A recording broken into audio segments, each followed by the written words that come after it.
miliar. Ada, saya juga baru dilaporkan, ada rumah sakit jadi tuntut pelanggar etik. Apa yang kira-kira kalau logika sebesar berapa sih pantasnya untuk membayar ganti rugi? Ya, bukan ganti rugi. Sepantasnya mereka menuntut berapa sih kira-kiranya? Coba deh, kira-kira berapa? Yang masih wajar kalau pasien menuntut permintaan ganti rugi, kan nggak pernah ada yang di bawah 1 miliar. Kira-kira berapa? Menurut Anda, secara logika, nalar yang wajar. Monggo, Bu Ana, kira-kira Anda mau yang Anda taksir sekarang berapa? Mungkin sekitar 100, Dok. 100 miliar. Ada yang punya Ya, tuntutan lain? Tergantung rumah sakitnya dong. Ya, kira-kira Pak, yang masih wajar gitu loh. Yang masih wajar ya sekitar antara 10 sampai 50 M. Ada yang sekarang tuntutan apa? Sita gedung. Kalau dia menang, itu rumah sakit jadi milik dia. Coba, di mana nalarnya? Dan itu masuk di dalam tuntutan. Jadi tuntutannya sita gedung rumah sakit, mengambil alihan rumah sakit. Coba, rumah sakit 400, 300 miliar, 400 miliar, meminta ambil ahli. Kan di luar di luar nalar kan pengacara-pengacara ini. Ya, makanya saya katakan hati-hati gitu loh. Kita mau melawan mereka juga hati-hati. Jadi janganlah sampai membuat celah untuk mereka nuntut. Sudah di luar nalar gitu loh. Ya. Tuntutan dokter malpraktek mungkin 500 juta udah teriak kita. Jadi sekarang tuntutan miliar-miliaran sampai yang terakhir sita mengambil alihan aset rumah sakit. Itu masuk dalam tuntutannya pengacara. Saya dengar begitu, saya baca aja, saya berinding. Saya bilang ini sudah nggak tahu ya, bilang masih ini pengacara yang masih normal atau mengambil alihan aset rumah sakit. Kalau dia menang, nah, itu rumah sakit jadi milik dia. Di mana itu pola pikirnya? Saya nggak tahu. Itulah makanya apapun yang terjadi, Andalah ujung pion sekarang, ya. Andalah yang sementara belajar, Andalah yang mengikatkan direktur Andalah yang membuat code of conduct, ya. Syukur-syukur Anda bisa terlibat di dalam komite etik, salah satu anggota komite etik dan hukum untuk mengawasi manajemen, ya. Maaf, manajemen itu banyak salah. Kenapa? Karena wajar, direktur nggak ngerti etik. Direktur kan nggak tahu. Maka saya setuju direktur itu bukan hanya latar belakang dokter. Yang penting direktur harus mengerti rumah sakitan. Ya. Karena ya tuntutan sekarang kayak gini-gini semua. Nggak ada yang tuntut, jarang tuntutan malpraktek. Yang hal-hal kecil, ya, terlambat bayar kok pembelian obat, sudah ada yang somasi. Coba, mau bagaimana itu ceritanya? Ya, dikit-dikit melanggar etik, perbuatan yang tidak menyenangkan. Sudah deh. Ya, itu cerita. Saya bukan nakut-nakutin Anda untuk jangan jadi itu, bukan. Itulah tentang kita. Anda nanti akan menyelesaikan. Makanya saya mohon Anda cepat-cepat belajar, kemudian Anda yang jadi direktur, ya, supaya rumah sakit itu bisa dibenah dari sekarang. Anda sekolah, Anda wajib, Anda punya target untuk jadi pemimpin tertinggi di organisasi, ya. Anda udah sekolah, jangan berkecil hati. Oh saya masih muda, nggak ada urusan. Ada yang alumni yang baru umur 30 aja udah jadi direktur kok, ada. Direktur tipe B lagi, ada. Gitu loh. Nggak ada urusan sekarang. Ya, jadi di dalam manajemen rumah sakit itu nalar yang dipakai, mindset yang dipakai, bukan soal senioritas. Nggak ada lagi senioritas. Karena Anda lihat direktur rumah sakit itu yang baru-baru semua, pemain-pemain baru banyak sekali, ya. Yang memang sudah harus regenerasi. Saya setuju. Jadi Andalah, saya tunggu action Anda, ya. Saya tunggu nanti berapa tahun lagi sudah ini, sudah direktur di mana, ini sudah direktur di mana, ya. Membuat suatu kebanggaan buat saya. Syukur-syukur pelantikan nanti diundang, ya kan? Bangga, saya selalu bangga kalau ada anggota murid saya udah jadi ini. Aduh, saya sangat eh, senang. Febriadi, kenapa Anda raise hand? Mau cerita, sharing atau apa? Izin dok. Silakan. Sebenarnya yang saya mau tanyakan ini dok, ada dua hal ya dok ya. Hmm. Karena kan ini kan berkaitan dengan komite etik hukum ya dok ya. Hmm. Pertama, tentang Komite Etik Hukum ini kan tentang apapun yang terjadi di rumah sakit menyangkut Mm-mm. dengan malpraktek atau yang Mm-mm. tidak mengikuti standar operasional prosedur rumah sakit, kayak gitu ya, Dok. Tapi yang jadi masalah, Dok, dari permasalahan yang ini kan yang biasa dituntut pasien ini menyerang biasanya ke dokter dan ke rumah sakitnya.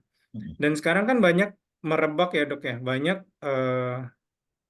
maksudnya tuh asuransi itu tuh malah bilang kayak gini, udah diasuransiin aja, katanya itu apa SIP atau apa kayak gitu kan. Karena saya dulu pernah waktu saya praktek di Jakarta gitu, Dok, saya ditawari kayak gitu kan untuk mensafetykan, mengamankan bahwa kalau misalnya kenapa-napa saya dengan tuntutan hukum terjadi malpraktek, eh, itu bisa menggaransikan saya untuk membebaskan tuntutan dari hukum. Misalnya kan kayak dokter tadi kan bilang kan tuntutan itu kan nggak masuk akal, bisa 500 juta, bisa 1 miliar kayak gitu ya, Dok ya.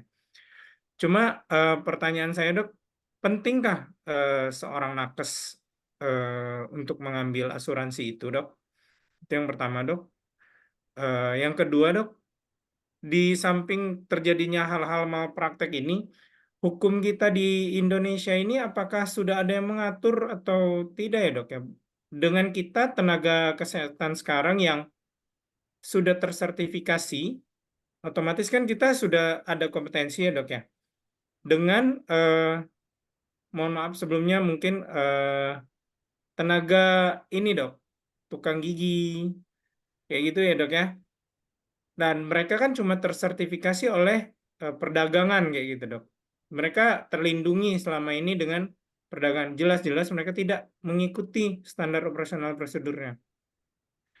Kenapa yang seperti itu tidak diajukan hukumnya secara jelas kayak gitu ya, Dok? Maksudnya langsung diseparate, dipisahkan kayak gitu, Dok. Karena kan jadi biar maksudnya sudah langsung terpisahkan, masyarakat itu lebih teredukasi gitu, Dok. Gitu jadinya, Dok. Maksudnya saya tuh mau bertanya itu, Dok, dua hal itu, Dok. Hukum kita Baik, yang mengatur itu dengan apa ya, peranan fungsi penting atau tidak dengan asuransi kita itu, Dok. baik. Terima kasih. Pertanyaan yang susah dijawab, ya. Kenapa? Karena ini berhubungan dengan profesi orang, ya kan? Itulah yang terjadi di lapangan. Yang kompetensi dituntut, sementara dukun patang, dukun-dukunan ini lolos-lolos saja mereka, gitu loh. Aneh gitu loh. Di mana perlindungan profesi, ya kan? Makanya ini yang sering terjadi masalah di lapangan. Harusnya karena ini profesi kompeten, persidangan jangan masuk di KUHP dong, bukan pakai undang-undang KUHP awam. Harusnya undang-undang tersendiri dibawa ke dalam mahkamah tersendiri. Itu yang diperjuangkan, tapi sampai sekarang kan tidak, ya kan? Nah, ini carut marutlah profesi ter- ya boleh dikatakan terjepit di antara kebutuhan dan kenyataan. Ya, itu yang mudah-mudahan nanti perjalanan hidup kita akan bisa lihat ke arah lebih baik. Kenapa ya? Karena di mereka ini profesi kan dibilang dokternya kaya-kaya, rumah si kaya-kaya, kan lahan empuk mereka nuntut. Ya, kita lihat sendiri, ya kan? Oh, dokter tarifnya sekali periksa ada yang 1 juta, 2 juta. Ada nggak ada satu dokter yang sehari bisa menghasilkan penghasilan 100 juta loh. Nah itu kan buat masyarakat, Bu, enak sekali cari duit. Ya udah, dipukul rata, semua dianggap semua dokter itu kaya. Padahal dia nggak tahu ada yang dokter bayar di pasien BPJS cuma dapat 50.000, jaga malam cuma berapa ratus ribu. Tapi itulah kondisi di Indonesia. Saya nggak bisa cerita lebih panjang. Itulah kondisi, itulah tantangan kita untuk memperbaiki perumah sakit kita akan lebih baik ke depan. Maka saya katakan tugas kita bersama untuk membenahi perumah sakitan di Indonesia. Tugas kita bersama, ya. Regulasi semakin baik, tapi juga tumpang tindih. Regulasi bikin semakin baik, BPJS bikin kris, seolah-olah memang untuk pasiennya lebih enak, tapi rumah sakit semakin terjepit. Saya nggak tahu mau diapain itu, ya. Nah ini tugas kita bersama. Kita nggak bisa bilang. Memang perubahan-perubahan ini yang memang kan kadang-kadang kita membuat kita jadi uh, speechless. Tapi terlepas dari itu kita nggak boleh menyerah. Kita tetap harus memberikan layanan yang bermutu, meskipun bayaran nggak ada, tetap aja. Jadi ya Saya nggak tahu deh kondisi rumah sakitan kok sepertinya sekarang ini paradigma berubah, seolah rumah sakit itu adalah nggak perlu-perlu amat itu loh. Ya, lihat Anda dukun, kenapa kok dibiarkan? Ya kan? Dukun patah, akhirnya sudah sampai orang bikin ini juga dibiarin aja, gitu loh, ya kan? Dan Anda lucu lagi, sekarang ada dokter praktek di tempat dukun patah loh. Anda jangan ketawa, banyak dokter umum praktek di dukun patah. Aku bingung. Jadi yang rawat adalah dukun patahnya.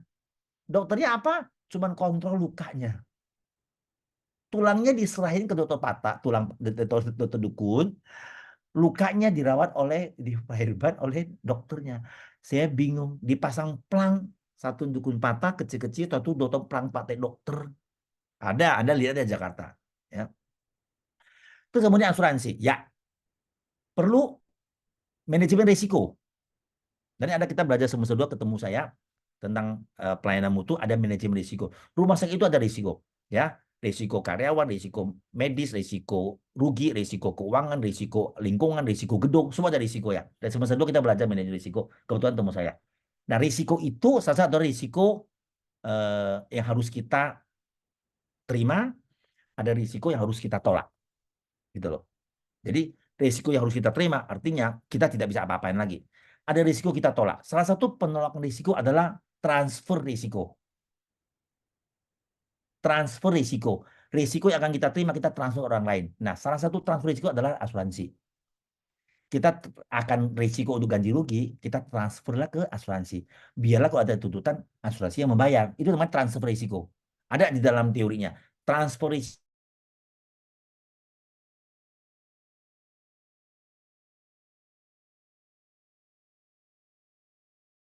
sangat perlu. Kan teori mengatakan transfer risiko.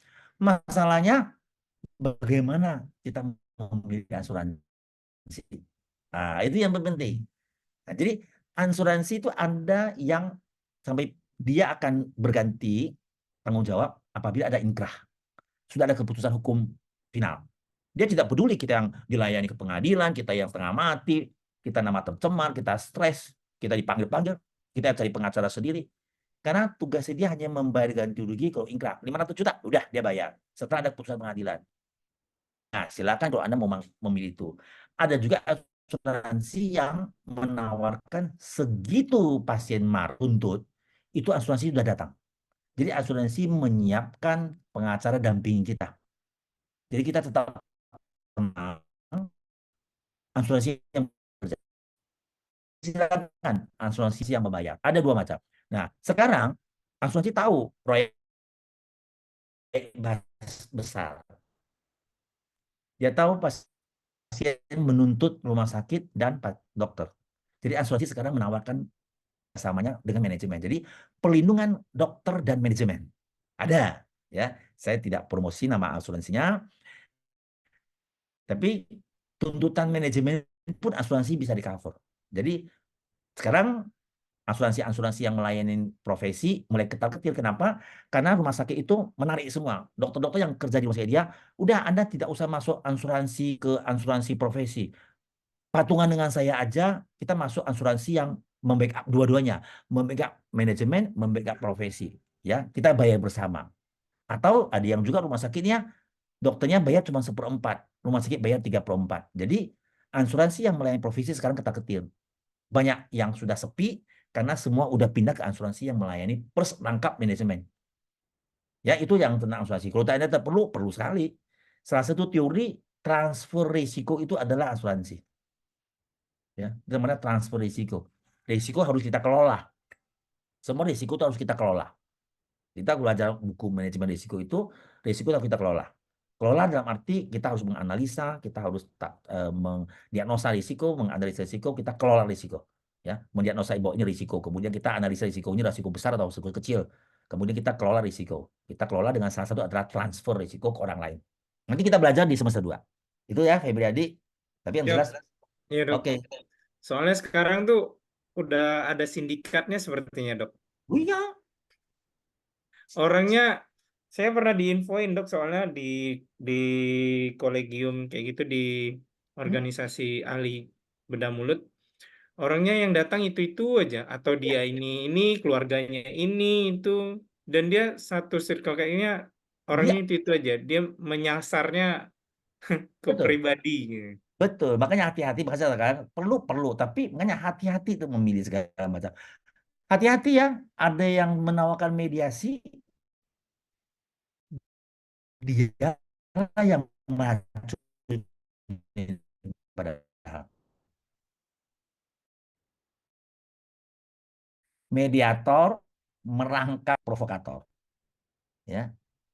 Makanya setelah Anda nanti sudah selesai Mars ya, sekarang banyak juga rumah sakit cash ya. Jadi jangan awam dengan apa hukum kan. Makanya perlu juga kita masuk hukum kedokteran minimal, hukum kesehatan minimal. Kalau bisa SH boleh, tapi kalau enggak, biar kita jangan diakal-akalin dengan mereka. Jadi banyak juga sekarang pada ambil S2 hukum. Ya monggo silakan. Nama wawasan boleh-boleh saja. Ya memang sekarang tadi ada bilang circle-nya, iya memang betul. Jadi dia datang, oh nanti ini provokasi, padahal ini yang provokasi. Ujungnya dia datang menawarkan jadi mediator. Sumber berita yang dia bawa keluar adalah dia. Dia yang mempanas-panasi di luar. Ada. Maka saya katakan rumah sakit dikobok-kobok. Kita lah harus bisa ini. Ya, sabar. Memang kondisi rumah sakitan. Maka saya katakan bukan soal medis latar belakang direktur. Kasihan direktur cuma datang ke medis. Bingung hadapin. Jadi benar-benar Anda masuk S2 rumah sakitan, yaitu gunanya untuk menyelesaikan hal-hal yang semakin merebak keluar sekarang. Jadi bukan medis yang diurusin, hal-hal yang ya. Ada lagi, udah saya nggak cerita nanti gak enak. Ada sementara lagi mekar-mekarnya kasus itu nanti saya belum boleh untuk menceritakan. Banyak sekali yang kasus-kasus yang akan meletup-letup ini. Sementara di Pedembunan tapi akan meletup nanti itu, ya. Dan menurut kita itu hal-hal yang kurang wajar gitu. Jadi kesempatan dalam kesempitan, rumah sakit diperdaya, direkturnya yang kebingungan. Karena kita katakan direkturnya harus punya kaki tangan yang lengkap. Komite-komite itu adalah kaki tangannya direktur. Jangan asal pilih komite, ya. Jangan sekedar nama doang ada pilih komite, nggak bisa membantu buat direktur itu apa? Gitu. Karena ya memang komite-komite itu yang akan membackup rumah sakit untuk menganggap direktur mengambil keputusan. Oke, kita lanjut dulu kuliah keluar, kita akan tentang pengawasan. Organisasi itu harus diawasin, kalau enggak bisa lihat. Nah, siapa yang ngawasin organisasi? Ya, dalam hal ini organisasi rumah sakit. Jadi kita akan cerita hari ini adalah kita cerita dengan pengawasan rumah sakit. Siapa yang mengawasi? Makanya saya katakan rumah sakit ini adalah suatu institusi yang sangat-sangat menarik semua orang. Semua orang ingin bersentuhan dengan rumah sakit, saya juga bingung. Baik yang positif maupun baik yang negatif. Ya, semua merasa bahwa rumah sakit itu adalah tempat untuk bisa dituntut. Rumah sakit itu ada tempat membuat orang kesalahan. Rumah sakit itu sampai ada isu rumah sakit itu akan tempat orang membunuh. COVID aja sebenarnya bilang rumah sakit mengada-ngada. Itu Pak, rumah sakit itu memang sangat unik, bisa dimanfaatkan orang. Satu sisi rumah sakit nilai positif, satu sisi orang membuat rumah sakit jadi nilai negatif. Nah, artinya apa? Artinya memang banyak sekali celah rumah sakit itu bisa menjadikan suatu celah untuk tuntutan hukumnya. Rumah sakit itu perlu diawasin. Jadi ada perubahan-perubahan paradigma hubungan rumah sakit dengan pasien berubah. Bahkan rumah sakit dengan dokter. Tadi saya katakan bahwa paradigma sudah berubah. Artinya, ya, perubahan paradigma ini konsekuensinya pasti ada masalah hukum yang akan terjadi. Karena dulu mana ada pasien menuntut rumah sakit, nggak pernah ada. Zaman saya sekolah dulu tahun 90-an nggak ada, ya. Setelah IOM nanti kita semester 2 belajar, setelah IOM berteriak patient safety tahun 2000 baru mulai orang tuntutan. Ya, ternyata rumah sakit banyak sekali terjadi kesalahan. Kalau dulu tuh nggak pernah ada orang pasien meninggal juga keluarganya terima kasih Pak Dokter, terima kasih. Ya. Masukin koran lagi ucapan terima kasih padahal pasien sudah salah obat meninggal masih bilang terima kasih. Nggak ada yang kenapa? Karena paradigma hubungannya sangat erat. Sekarang paradigma hubungan rumah sakit antar pasien itu cukup renggang, ya. Berarti potensi masalah hukumnya sangat besar. Nah, berarti perlu ada yang sesuatu yang membina, ada yang mengawasi supaya jangan sampai potensi ini muncul. Nah, pengawasan-pengawasan inilah yang akan kita belajar malam ini, aspek-aspek pengawasan apa sih rumah sakit yang harus diawasi, terus jenis-jenis awasan apa aja, ya, terus peran pengawas dan pembinaan dalam pengawasan rumah sakitnya. Jadi kita harus tahu aspek-aspek apa yang diawasi. Kita harus tahu siapa-siapa yang Anda lihat perubahan pola hubungan tadi, dokter A, rumah sakit A dengan pasien, dokternya pasien tidak puas, dia pergi ke rumah sakit lain, dokter rumah sakit B, dia tidak provokasi, cuma dia minta, oh iya Bu, nanti saya kasih obat, saya ganti obat ini ya. Karena dokternya bilang bahwa tahunya udah 5 hari belum panas belum turun. Ya wajar dong diganti antibiotik. Nah si pasien persepsinya berbeda. Seolah-olah dokter ganti obat berarti dokter yang pertama salah memberi obat. Ini yang sering terjadi kan. Tuntutlah. Padahal dokternya tidak bercerita bahwa dokter sebelumnya salah. Nah ini yang terjadi. Jadi hubungan antara dokter dengan pasien sebenarnya adalah transaksi terapeutik. Ya. Nah sekarang saya katakan pasien itu tahu di dalam transaksi terapi itu ada manajemen rumah sakit. Di bawah itu ada pemilik, banyak duitnya. Jadi pasien nuntut bukan hanya nuntut ke dokter, tapi nuntutnya ke manajemen. Inilah perubahan paradigma ini harus kita perhatikan. Karena transaksi terapeutik itu pasti ada manajemen. Jadi hubungan inilah yang akan melahirkan, ini loh, gue tuntut hak gue, ini loh kewajiban rumah sakit. Nah ini ya, coba Anda lihat di undang-undang ya, haknya pasien seabrek-abrek panjangnya, haknya kewajibannya rumah sakit cuma berapa poin. Nah, Anda lihat potensi masalah hukum di rumah sakit ya. Rumah sakit berpotensi hukum dengan pemilik. Oh banyak kan? Tadi bilang direktur diganti gara-gara pemiliknya marah. Kemudian dituntut merasa ya direkturnya salah jalan. Dokter dengan rumah sakit, ya pemerintah dengan rumah sakit ada juga masalah izinnya dibekukan segala macam. Pasien di rumah sakit banyak, karyawan di rumah sakit Anda lihat aja dinas tenaga kerja. Wah tiap bulan itu pasti ada P4 itu ya penyelesaian perselisihan. Ya supplier dengan rumah sakit tidak dibayar, barangnya disita, ya pelayanan service, pokoknya macam-macam ya semua. Ya di luar itu antara mereka juga punya tuntutan. Jadi rumah sakit itu memang zaman sekarang sangat-sangat aneh. Semua orang itu mata melihat ke rumah sakit, semua di sektor, lintas sektoral itu masuk ke rumah sakit. Nah ini ada apa tentang rumah sakit? Ya, rumah sakit urusan kesehatan, tapi di situ ada Kementerian Tenaga Kerja, ada Kementerian Lingkungan Hidup, ada Kementerian ESDM, ada Kementerian, semua kementerian ada masuk di situ. Ada apa ini? Ya kan? Nah inilah Anda perlu manajemen rumah sakit, makanya Anda sekolah.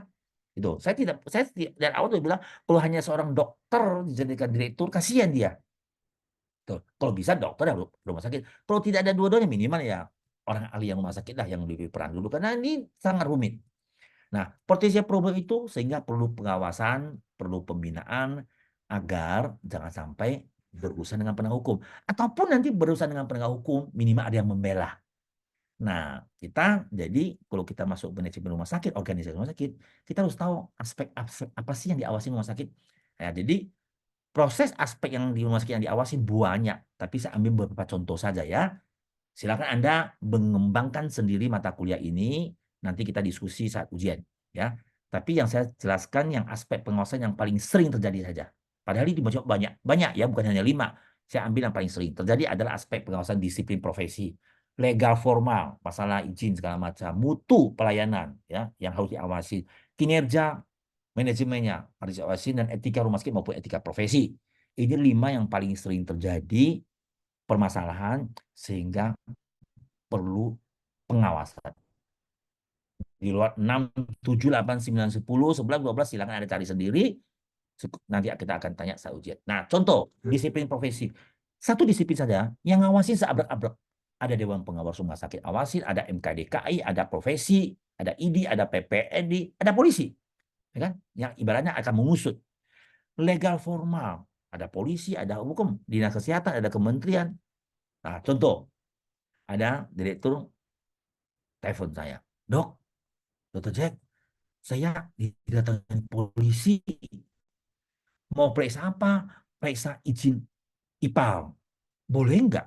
Kenapa polisi IPAL? Nah, saya tanya, oh berarti dia tidak ngerti legal formal yang ngawasin siapa. Memang dinas lingkungan hidup ngawasin teknisnya, tapi perizinan legalnya kan diawasi oleh penegak hukum. Jadi boleh dong polisi datang memeriksa, memastikan ini ada izin nggak, Bapeten ada izin nggak? Boleh dong, orang dia penegak hukum kok, ya kan? Tapi kan bukan berarti dia kita salah. Oh belum ada izin, bisanya juga peringatan suruh untuk menyiapkan izinnya yang benar. Kan legal formal itu kan pengawasan, bukan berarti soal langsung nggak ada langsung dihukum kan. Tapi proses pengawasan itu kan mengingatkan.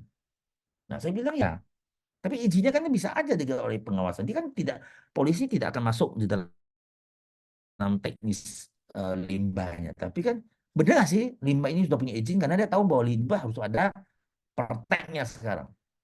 Nah, mutu klinis apalagi sekarang lagi rame-ramenya akreditasi ya. Jadi wajar kalau bilang oh lembaga konsumen mencari-cari kesalahan rumah sakit, ya enggak, memang di dalam aturan itu lembaga konsumen itu di dalam undang-undang perlindungan konsumen ada. Dia berhak untuk mengatur, mengawasi semua pelayanan yang dilakukan oleh institusi. Jadi proses satu mutu tapi yang ngawasin seabrek. Protes kinerja yang ngawasin seabrek. Nah, kinerja manajemen diawasi oleh pemilik, diawasi oleh dewan pengawas, ya kan? Ya, karena ini memang manajemen diangkat oleh pemilik kan. Nah, diawasi oleh SPI. Nah, kita nanti akan cerita dengan dewan pengawas dan SPI. Nah, etika rumah sakit dan etika profesi. Ada yang ngawasi, ada Makersi tadi katakan, Komite Etik dan Hukum, Dewan Pengawas, MKEK, semua. Gitu loh. Jadi 5 topik ini yang sering terjadi pelanggaran atau ketidakjelasan di rumah sakit sehingga perlu diawasi. Satu topik aja bisa diawasi saat berabrek ya. Silakan ada diskusi nanti sama teman-teman, apalagi yang aspek pengawasannya dan yang siapa lagi yang awasin. Saya hanya memberi contoh. Tadi aspek pengawasan, kemudian jenis pengawas ya. Nah, khusus untuk rumah sakit. Coba, karena sekarang rumah sakit itu sangat unik. Semua orang niat untuk berhadapan dengan rumah sakit. Lucu rumah sakit ini, ya. Dibilang rumah sakit adalah tempat mencelakai pasien, tapi orang cinta juga rumah sakit. Dalam hal itu, wah, mata semua tertuju pada rumah sakit. Situ ada badan pengawas rumah sakit, ada tenaga pengawas rumah sakit, ada dewan pengawas rumah sakit, ada SPI. Penuhlah orang yang mengawasi rumah sakit ini. Di luar ini yang khusus untuk rumah sakit loh. Di luar ini masih banyak yang pengawas yang lintas sektoral. Tentunya limbah pasti diawasin oleh Dinas Lingkungan Hidup. Nah, keuangan pasti diawas oleh Kementerian Keuangan. ESDM, Disnaker, tenaga kerjaannya, pasti punya. Ini yang ngawasin hanya khusus untuk rumah sakit. Untuk rumah sakitnya seabrek-abrek. Jadi kita akan cerita badan pengawas. Anda pasti sudah pernah dengar dengan badan pengawas, tapi mungkin ada lebih banyak dengar dewan pengawas. Badan pengawas itu apa sih itu badan pengawas di Indonesia? Ya, tanda kutip, meskipun sekarang ini sudah expired, sudah mati kata tapi Pak Menteri belum mengangkat. Siapa badan pengawas Indonesia? Ya, badan pengawas itu adalah memang suatu badan yang diangkat oleh menteri. Sama, dia seperti kayak komite, dia non struktural. Berarti dia cuma memberikan rekomendasi kepada menteri. Dia non struktural. Gitu loh. Sama seperti komite di rumah sakit. Dia hanya memberikan pendapat, memberikan rekomendasi, mengajukan laporan. Ya, jadi dalam tugasnya dia bersifat independen. Dia cuma hanya melihat, menilai, melaporkan kepada menteri. Terserah menteri mau bikin apa.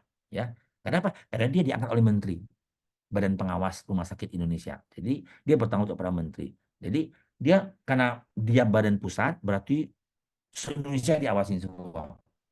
Rumah sakit Indonesia 3.000-an.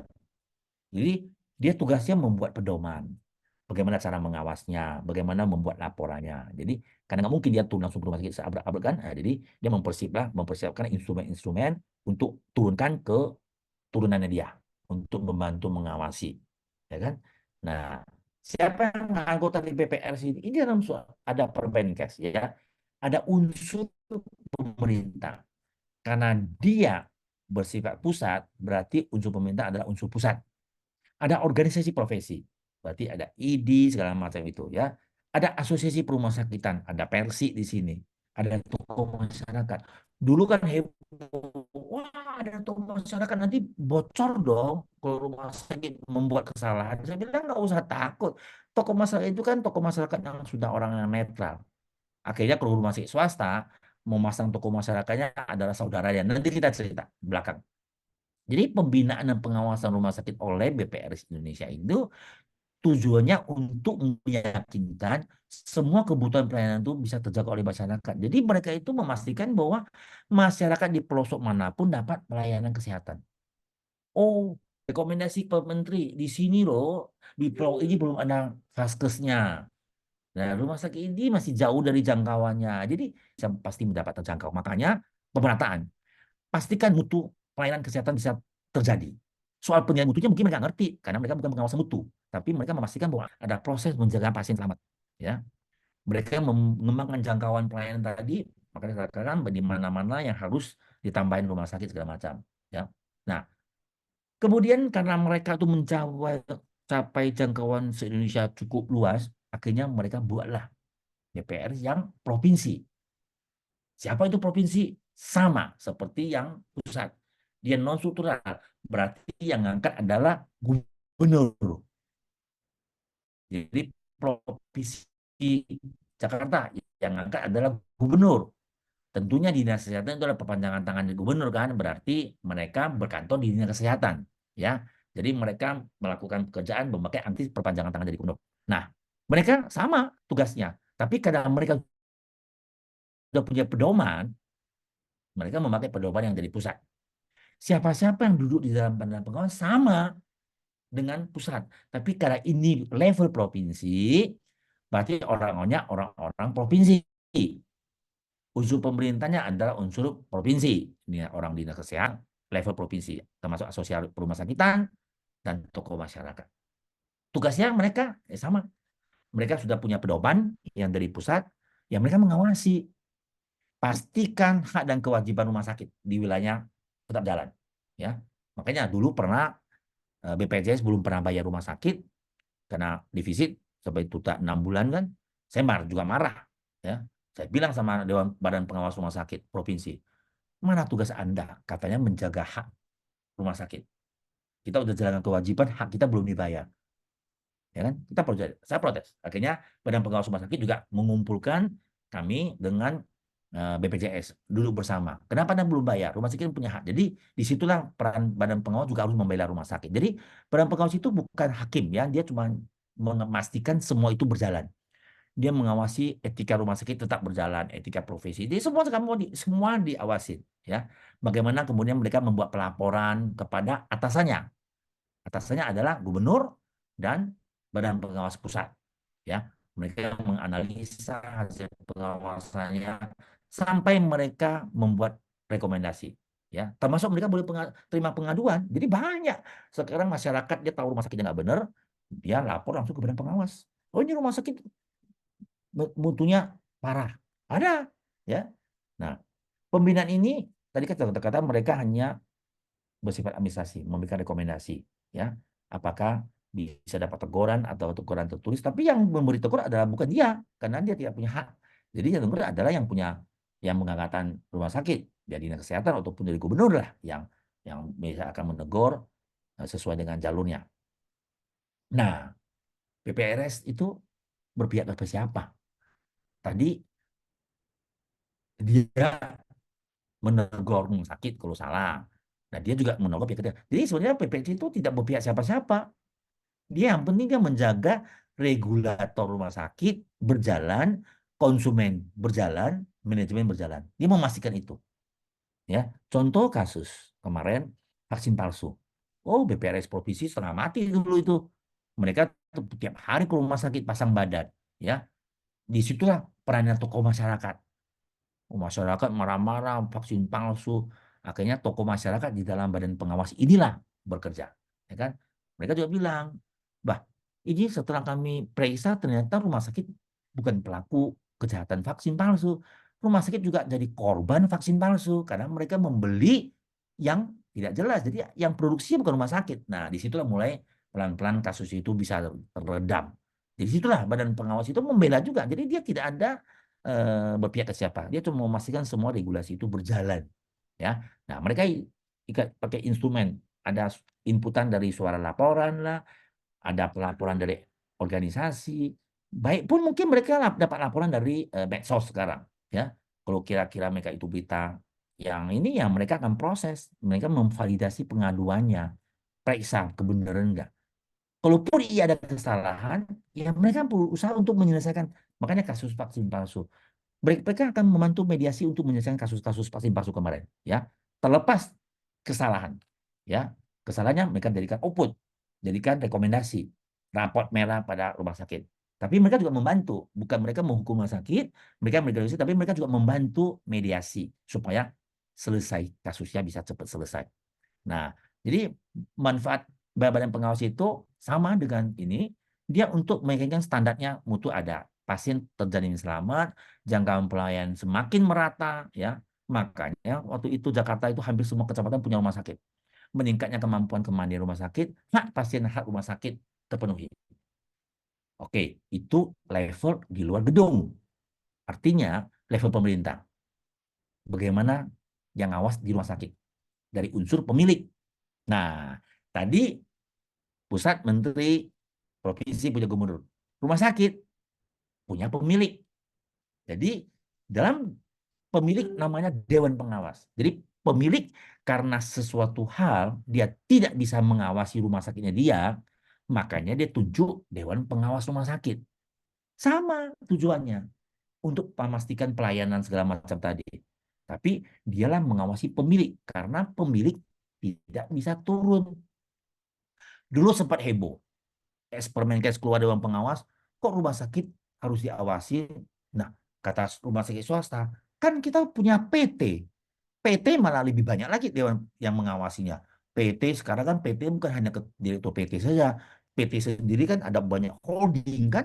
Di dalam PT itu direksinya aja banyak sekali.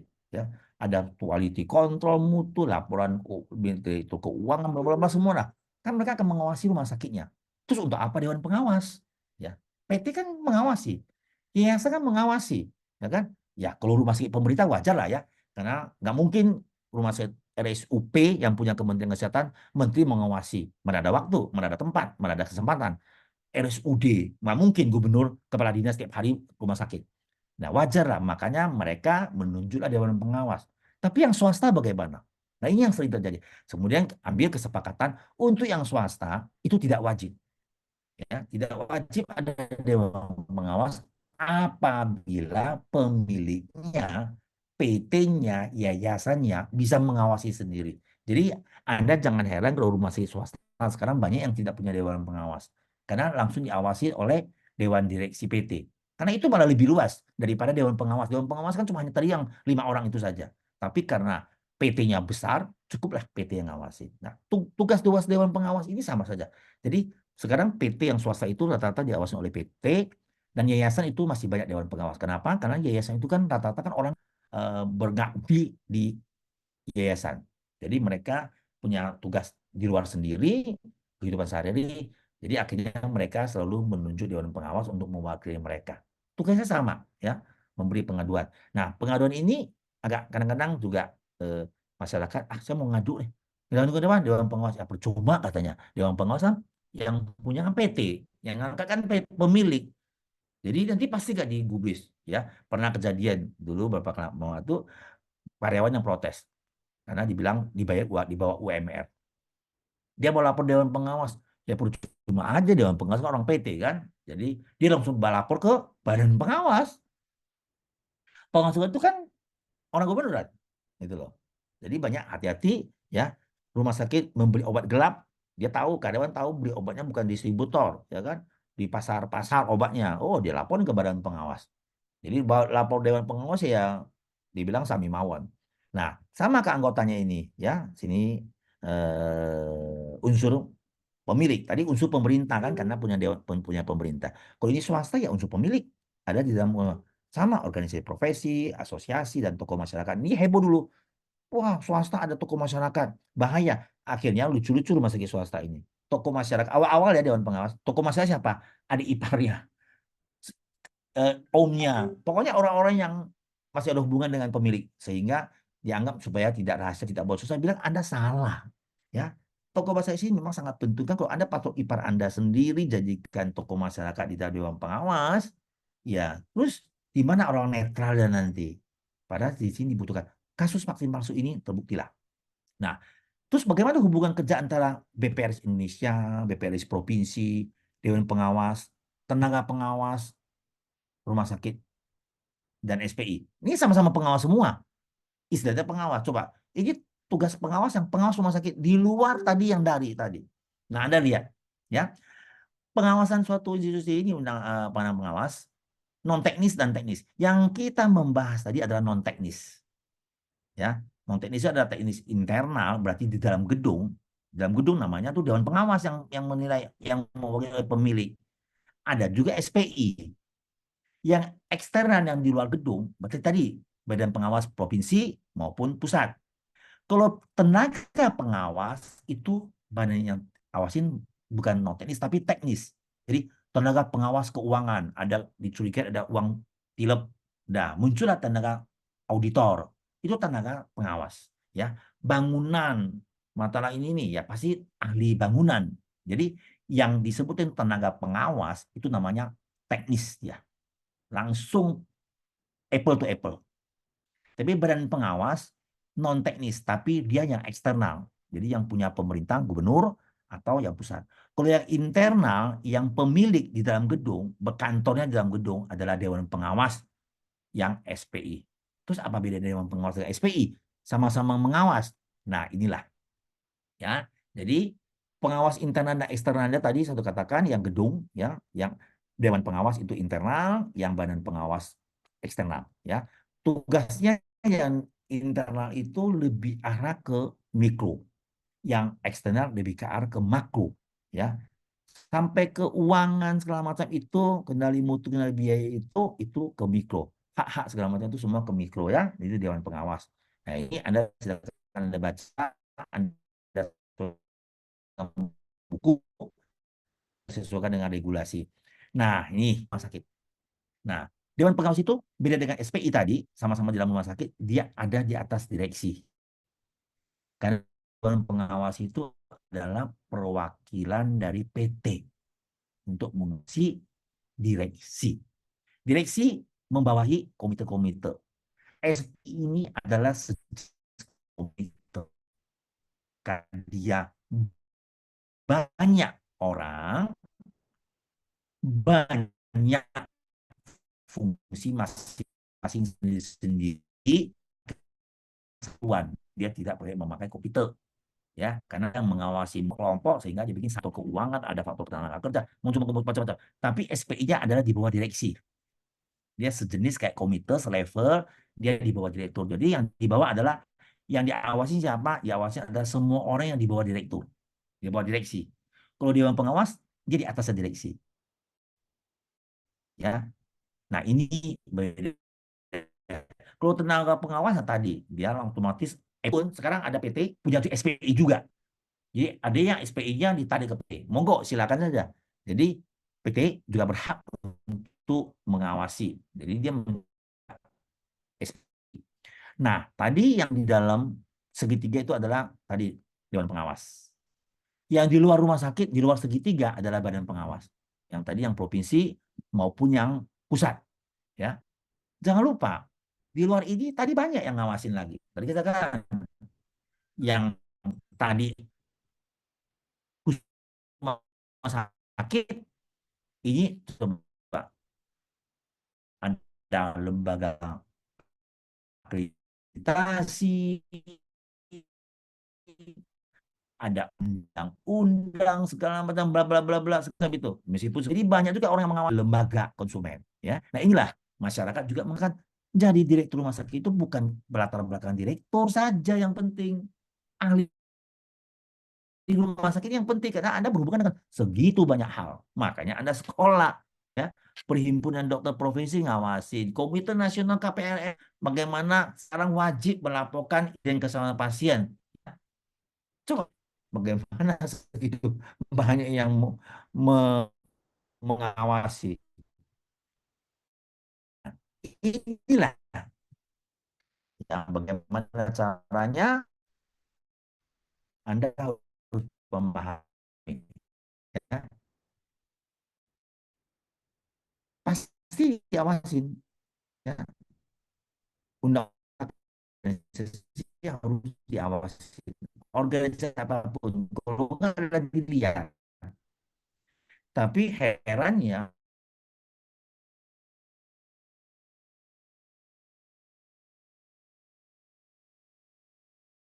bingung kan? Maka cipta karya itu harusnya juga berguna. Motong satu-satu dipotong. Ya. izin 5 sekarang cukup dengan pertek. Mulai potong-potong. Rumah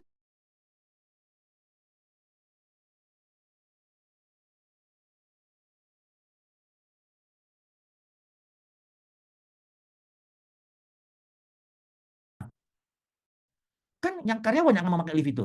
Saya memastikan tenaga kerja akan terlindungi. Kan bingung.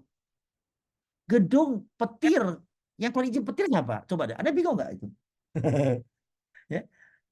Jadi jangan di snaker itu sudah banyak. Itu ada belum lagi yang lain. Ya. Semua mengawasi. Gitu loh. Semua lintas sektoral. Coba semua masih punya izin. Masih punya izin. Anda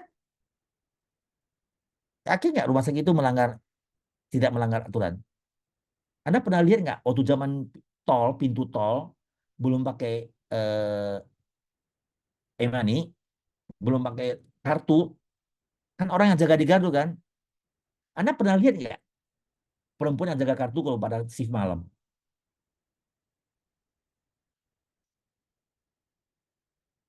Di Undang-Undang Perlindungan itu perempuan tidak boleh shift malam. Terus kalau rumah sakit kalau tidak shift malam, terus perempuan yang mau jaga siapa? Suster nggak boleh kerja di semalam. Memang nggak boleh loh. Makanya itu perizinan lagi. Kalau ada mau dicari kesalahan rumah sakit bisa. Makanya biasanya dulu pernah minta jadi melaporkan diri bahwa kami melanggar aturan mempekerjakan perawat malam. Ya kalau nggak ada perawat malam terus bagaimana mau jaga pasien? Ya kan? Jadi akhirnya kita selalu berteriak dari staker, jangan mempermasalahkan perawat perempuan yang dinas malam. Kalau nggak ada perempuan, terus sampai sekarang belum ada bidan laki-laki gitu loh.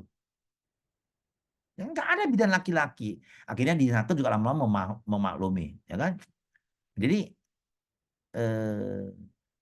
jam kerja 7 jam kerja sehari. Undang-undang perburuan kan begitu kan? Makanya kita ini kan profesi, tapi dilibatkan undang-undang perburuan bingung. 7 jam kerja sehari. Sehari 24 jam. 7 kali 3 shift 21. Terus 3 jam nggak ada yang kerja. Kan bingung kan? Terus mau disuruh lembur. Kan di Istaka katakan 7 jam per hari. Terus sisanya lembur. Masa kita tiap hari tiap malam kasih bayar lembur? Kan nggak masuk di akal gitu loh. Nah inilah carut marut aturan kita. Makanya semua orang mengawasi. Akhirnya kita direksi yang bingung sendiri. Makanya saya katakan seorang profesi direktur rumah sakit itu perlu penguatan ahli rumah sakitnya. Bukan soal latar belakang medis, bahkan kita masih gampang gitu loh. Ini yang carut baru yang seabad-abad di luar ini. Kalau kita tidak tahu, kita kebingungan kita dimakan. Ya, Anda pernah dengar UMR atau UMP? Apa itu?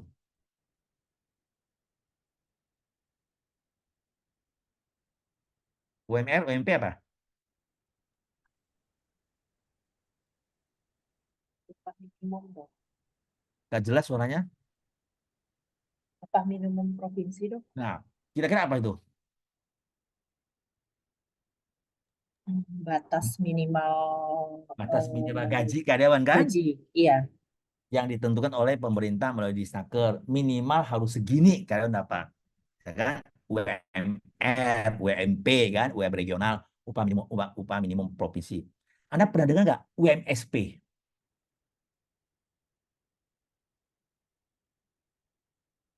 Nah, jadi UMR itu untuk orang awam, untuk sektor kesehatan dan sektor farmasi ada aturan tersendiri. Sakit kepala nggak Anda?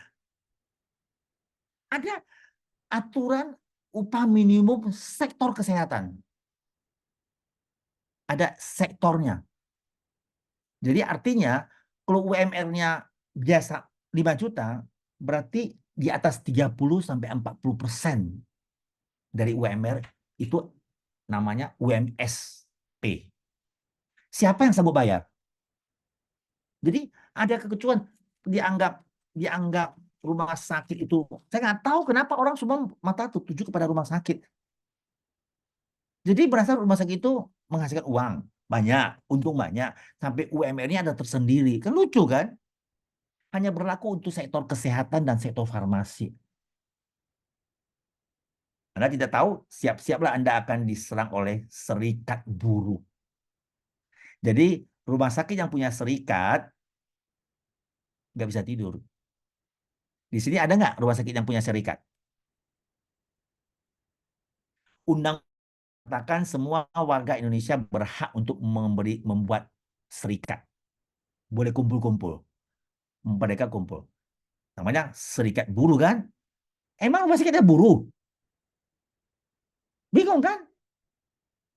Emang kita profesi buruh? Jadi sekarang rumah sakit banyak yang sudah ada serikat buruh. Ya, silakan nanti Anda semester 2 belajar dengan manajemen SDM ya. Kalau tidak ada serikat buruh, berarti peraturan karyawan ditentukan oleh peraturan perusahaan namanya. PP, peraturan perusahaan. Itu peraturan perusahaan itu coba didaftarkan, kita yang punya harta, kita yang punya gaji karyawan, tapi peraturan kita harus didaftarkan ke Disnaker.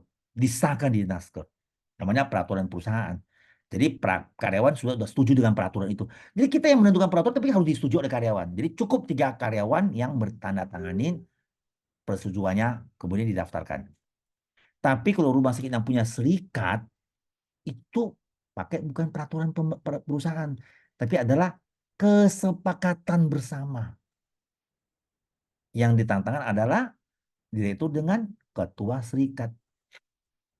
Nah, bingung kan? Rumah sakit sudah masuk ke serikat buruh.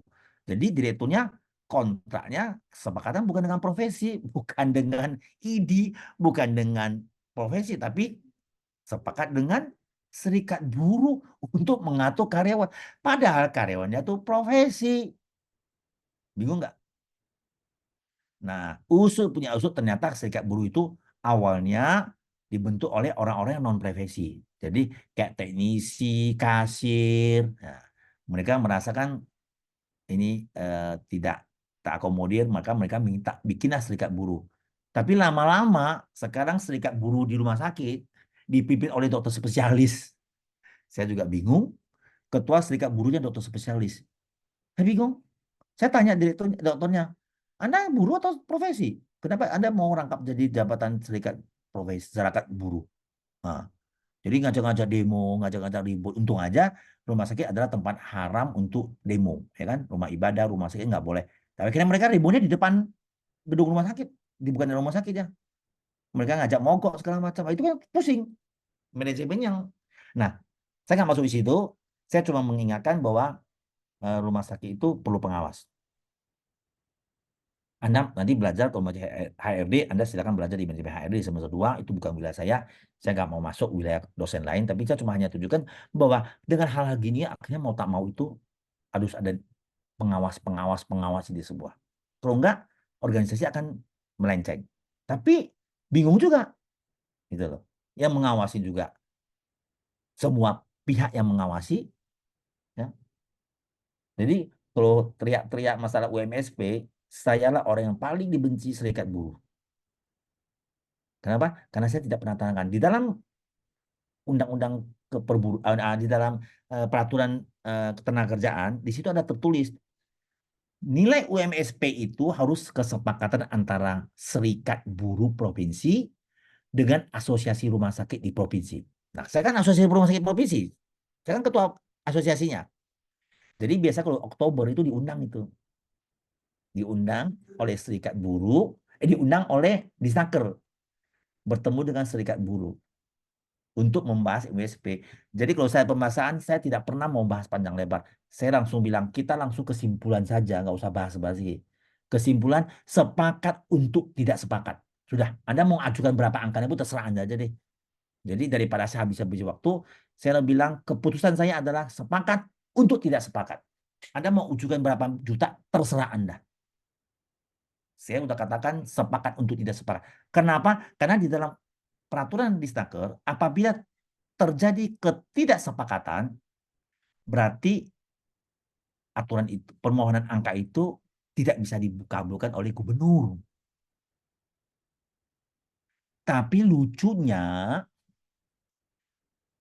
5 tahun terakhir, meskipun kami tidak pernah tanda tangan, tapi selalu muncul SK gubernurnya. Padahal di dalam Disnaker tidak akan muncul. Akhirnya serikat buruh selalu nuntut ke rumah sakit karena sudah ada SK, dia nuntut untuk berlakukan UMSP. Saya bilang terserah rumah sakit mampu. Kalau rumah sakit nggak mampu ya terserah, nggak usah bayar. Karena kami tidak sepakat. Ya, itulah yang sering terjadi. Ya, artinya di sini pengawas itu sangat perlu di organisasi. Itu loh. Jadi saya cerita tentang pengawasan organisasi, bagaimana kita harus siap ya organisasi supaya terlindungi juga dengan adanya pengawas tadi, organisasi juga ada backing juga gitu loh. Kan tadi saya bilang badan pengawas itu kan dia berdiri ke semua pihak. Dia bukan membela masyarakat, dia bukan membela pemerintah, dia berdiri di semua pihak supaya semua organisasi itu bisa berjalan. Jadi kita harus akuin banyak juga organisasi yang nggak benar, ya. Anda kirain tuh organisasi rumah sakit semua baik-baik saja, belum tentu. Gitu. Banyak juga rumah sakit yang saya juga ya, bagaimana lah. Makanya rumah sakit putus kerjasama dengan BPJS, setelah ditelusurin, masa orang bikin seksinya 2 kali dalam 1 bulan kan aneh, ya kan? Mana sebodoh-bodohnya orang masa seksio 2 kali, berarti kan ada 1 kali yang bohong kan, gitu loh. Inilah saya katakan organisasinya memang harus diawasi, gitu. Kok nggak diawasi ya? Gitu. Sekarang mutu tambah lagi diawasi oleh TKMKB yang berhubungan dengan BPJS. Jadi semua unit itu memang matanya berjelalatan lihat ke rumah sakit. Jadi ibarat sesuatu sosok manusia yang sangat menarik yang semua matanya tujukan kepada Anda. Jadi tanggung jawab direksi yang Anda sekarang belajar untuk mengemban tugas ini.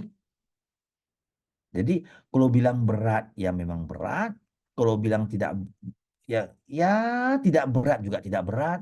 Bagaimana Anda mempersiapkan organisasi Anda ini untuk ke depan? Itu aja intinya. Anda kan dibantu oleh pada komite, Anda dibantu oleh backup oleh para pengawas. Jadi tergantung kita mau kemana. Oke, monggo ada yang mau cerita sebelum kita akhiri. Soalnya saya hari ini ada kebagian jadwal kasih kuliah yang semester 3 untuk materi mereka mau turun ke lapangan untuk residensi. Monggo silakan. Ada yang mau bercerita? Ada yang punya rumah sakit punya, kalau mungkin Dewan Pengawas mungkin seringnya dengar ya. Kalau Badan Pengawas mungkin jarang terdengar ya. Badan Pengawas itu kan dia segitu banyak rumah sakit yang harus diawasi. Jadi biasanya mereka sampling. Tapi kebetulan karena saya juga nggak tahu sekarang badan pengawas yang baik pusat maupun provinsi itu pengurusannya sudah expired. Belum ada pelantikan yang baru. Saya nggak tahu, kita masih tunggu Permenkes yang baru kali. Jadi yang lamanya tidak aktif, yang barunya belum muncul. Jadi kalau dulu masih aktif mereka itu sampling. Gak mungkin kan badan pengawas cuma hanya 4 orang 5 orang itu dia mesti ngawasin satu ke provinsi sampai 200 sampai 300 rumah sakit. Nah, akhirnya mereka sampling. Yang sampling yang mana yang kira-kira rumah sakit yang tidak eh, aktif membuat laporan mutu, dia lihat rumah sakit yang ada tuntutan atau mungkin rumah sakit yang memang yang notabene dalam liputan masyarakat yang jadi bahan pembicaraan, ya.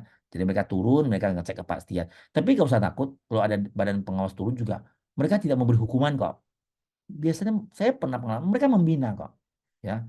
Cek ini, oh iya ini tolong dong buat aturan ini. Jadi mereka malah dia membackup supaya kita lebih, karena mereka orang-orang kesehatan juga, jadi membantu untuk kita mempersiapkan dokumen-dokumen yang belum ada supaya jangan sampai nanti terjadi tuntutan segala macam. Jadi jangan takut kalau ada pengawas.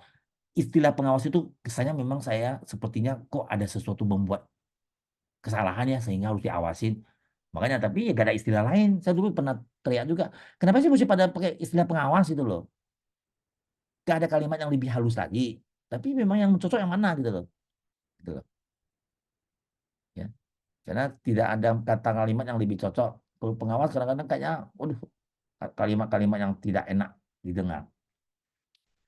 Monggo, ada yang pengalaman? Izin, Dok. Silakan. Ya, monggo Pak Masri. Ya, jadi memang sekarang ini rumah sakit itu ibaratnya gula yang menjadi rebutan untuk para semut. Kadang-kadang kita nggak habis berpikir seperti yang kita sebutkan tadi, tidak ada hubungannya tapi harus ada izinnya. Nah, dalam hal ini SPI atau Dewan Pengawas memang di rumah sakit dibentuk.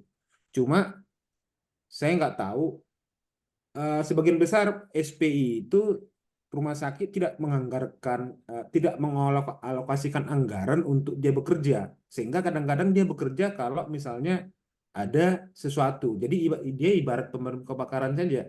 Padahal sebenarnya fungsinya itu adalah mencegah sesuatu yang di luar norma atau prosedur supaya nggak terjadi. Jadi dia menyiapkan nanti kalau misalnya ada pengawasan eksternal yang datang, dia menyiapkan sebenarnya. Dan saat ini pun sebenarnya paradigma untuk pengawas itu seperti dokter sampaikan.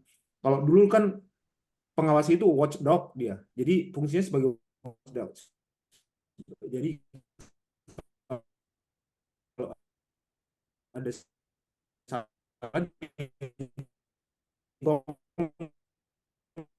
Pak Masri sudah putus-putus. digigit. Suaranya Tapi sekarang atau pengawas ya kalau dulu paradigmanya pengawas itu adalah sebagai watchdog fungsinya dia. Jadi sangat ditakuti memang. Seolah-olah kalau kita didatangi oleh badan pengawas atau pemeriksaan, kita seolah-olah mencari-cari kesalahan. Tetapi sekarang itu paradigmanya dia sudah ke arah pembimbingan dan pendampingan. Nah, masalahnya sekarang pengawas yang di rumah sakit internal itu, SPI itu, dia tidak punya anggaran, sehingga pekerjaannya pun nggak maksimal. Itu yang kami lihat beberapa SPI di beberapa rumah sakit yang tidak jalan karena dia tidak punya alokasi anggaran yang dikhususkan untuk dia. Begitu untuk Ya, sekedar yang saya ringan. betul, betul. Kalau zaman SPI sekarang, kenapa tidak punya anggaran? Kan SPI jadi non struktural. Makanya sekarang di swasta, SPI itu ada pegawai. Akhirnya yang mau dinilai, yang diawasi siapa? Ya teman-temannya sendiri. Akhirnya ya udah duduk aja. SPI, pegawai rumah sakit juga kan sekarang diangkat kalau untuk swasta ya. Karena dianggap pegawai.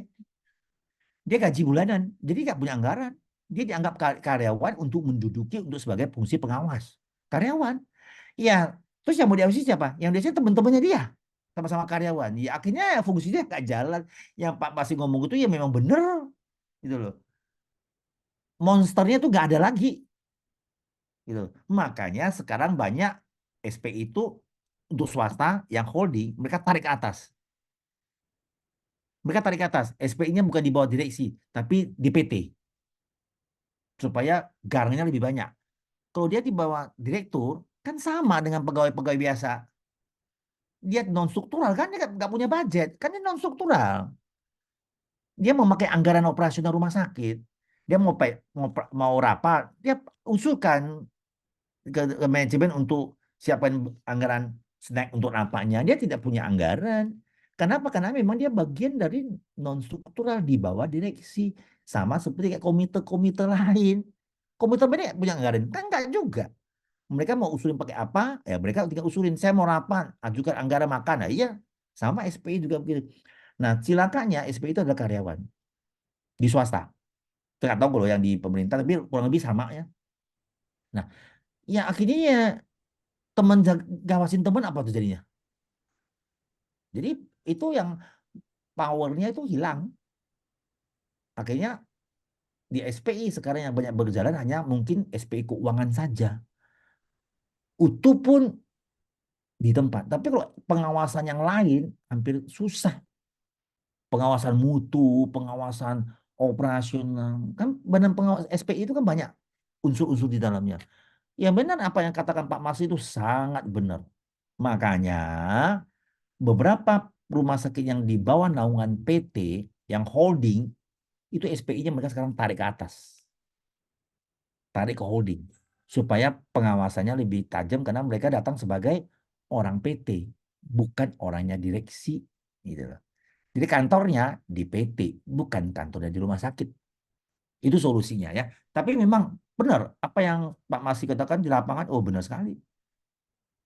gigitan SPI udah gak tajam. Kalau zaman dulu, sama seperti kayak BPK, orang mau datang udah stres duluan. Tapi SPI sekarang tiap hari kan sama-sama dengan mereka. Makan siang sama-sama, pulang kerja mereka main futsal sama-sama. Siapa gimana mengawasinya? Kan mereka berkantor di rumah sakit karena statusnya pegawai. Padahal sebenarnya mereka itu adalah di bawah direktur, tapi bergaulannya sama dengan staf biasa. Itu yang salah kaprah. Benar. Apa yang Pak Masih katakan benar. Salah kaprah udah. Jadi kekuatan SPU-nya udah nggak bisa menggigit lagi. Padahal salah kan? Direksi yang rugi sendiri kan kalau tidak punya SPI, nggak mengawasi. Harusnya kan SPI itu kan sama kayak komite non sultan yang dibawa ya akan memberikan rekomendasi kepada direktur gitu loh. Tapi yang diangkat adalah orang-orang SPI yang orang-orang yang bawahannya yang memang ya perkumpulan mereka-mereka juga akhirnya dia lagi. Ini yang sering terjadi salah kaprah. Benar Pak Masri, di lapangannya memang begitu. Makanya terobosan tadi PSPI itu banyak yang ditarik ke holding. Jadi sejenis kayak dewan pengawas lah. Jadi holding yang mengawasi lebih mendetil dari dewan pengawas. Yang memang tumpang tindih organisasi kan kita katakan. Makanya bentuk organisasi kita ini dari awal kan kuliah pertama nggak ada yang baku.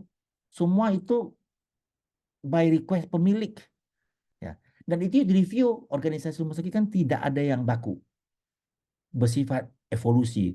Semakin hari kita dapat tahu ya di review. Oh ini nggak praktis. Ini kan review organisasi ingat kan strukturnya apabila tidak efisien, apabila ada konflik kepentingan, konflik yang terus menerus, apabila ada pertukaran misi, visi, ya, harus ada review untuk berubah. Ya kadang-kadang pemilik kan nggak tahu sampai di mana. Nah saya katakan makanya Anda masuk rumah sakit itu sangat tepat ya. Sekarang banyak terus orang belajar manajemen rumah sakit itu supaya ke arah depan makin lebih baik. Ya. Kan profesi manajemen rumah sakit baru belum sampai 30 tahun kan? Betul. Oke, ada yang mau bercerita lagi sebelum kita akhiri kuliah hari ini? Jadi mudah-mudahan sudah memberi gambaran ya, bagaimana pengawasnya, bagaimana ini. Nanti kita akan masuk kuliah yang sudah kita mungkin sudah selesai tentang organisasi, tentang pengawas-pengawas. Kita akan masuk nanti tantangan-tantangan ke rumah sakit, organisasi ke depan tantangan. Kita pegang rumah sakit itu pusing. Tantangan ke depan itu nanti kita akan kuliah. Tantangan organisasi itu ke depan apa yang harus kita kerjakan? Ya, jadi kondisi rumah sakit sekarang tuh nggak baik-baik saja. Udah masuk dalam suasana turbulensi. Terus organisasi ya harus siap. Undang-undang regulasi di depan mata itu banyak sekali. Apa? Sebagai seorang pilot, apa yang harus kita lakukan? Ya, kan kita mensetirkan pesawat di depan cuaca buruk segala macam. Anda harus persiapkan apa? Ya ini organisasinya. Ya, Anda akan menjalankan manajemen mutu di semester 2. Anda belajar manajemen HRD, Anda manajemen keuangan. Yang akan menjalani itu kan adalah organisasi. Makanya Anda harus tahu. Anda harus menjalankan manajemen keuangan. Itu siapa yang bantu Anda untuk mengawasi uang itu? Anda akan menjalani manajemen mutu. Kebetulan dosennya saya. Itu siapa yang backup Anda untuk mengawasi mutu? Makanya komite mutu gitu loh. Jadi saya tidak akan masuk ke komite mutu sekarang karena nanti akan masuk di semester 2. Saya tidak masuk ke komite rekam medis, nanti akan Anda mata kuliah rekam medis, Anda di situ. Jadi komite kan banyak, komite PPI Anda masuk di keperawatan. Komite rekam medis Anda masuk di mata kuliah rekam medis, SIMS rumah sakit. Komite ini banyak, komite mutu nanti Anda masuk di dalam manajemen mutu. Kebetulan saya. Jadi di situ Anda masuk. Jadi komite-komite lain saya tidak akan membahas. Ya, oke. Kalau nggak ada yang mau bercerita lagi? Kalau nggak ada, membuat Anda sudah makin pusing. Belum, ini semester 1. Nanti semester 2 lebih pusing lagi. Organisasi akan menjalankan seluruh manajemen. Ini semester 1 adalah masih dasar loh. Nanti Anda masuk di semester 2 itu manajemen logistik, manajemen keuangan, manajemen ini semua. Langsung turun mendalam. Itulah Urindo. Langsung implementasi. Kalau Anda buka luar Indo, beda topiknya. Kalau Urindo itu selalu mempersiapkan bisa langsung jadi manajemen. Jadi pegang jabatan gitu loh. Oke, terima kasih. Kalau nggak ada lagi, kita akhiri kuliah hari ini karena saya sebentar juga akan masuk lagi ke semester 3. Terima kasih, selamat malam. Kalau ada pertanyaan, dicatat aja ya. Nanti kuliah berikutnya kan masih bisa diskusi di awal kuliahnya. Oke? Ya, PIC tolong dicatat siapa yang nggak kuliah ya. Tolong kirim ke saya karena saya tidak pegang data karena saya tidak ada di Jakarta. PIC-nya tolong Sewa Anjali tolong dicek siapa yang tidak masuk kuliah. Soalnya nanti biasanya nanti kampus minta. Baik, dokter. Ya, terima kasih. Iya. Selamat malam. Ketemu lagi nanti kuliah Terima 2. kasih, Dok.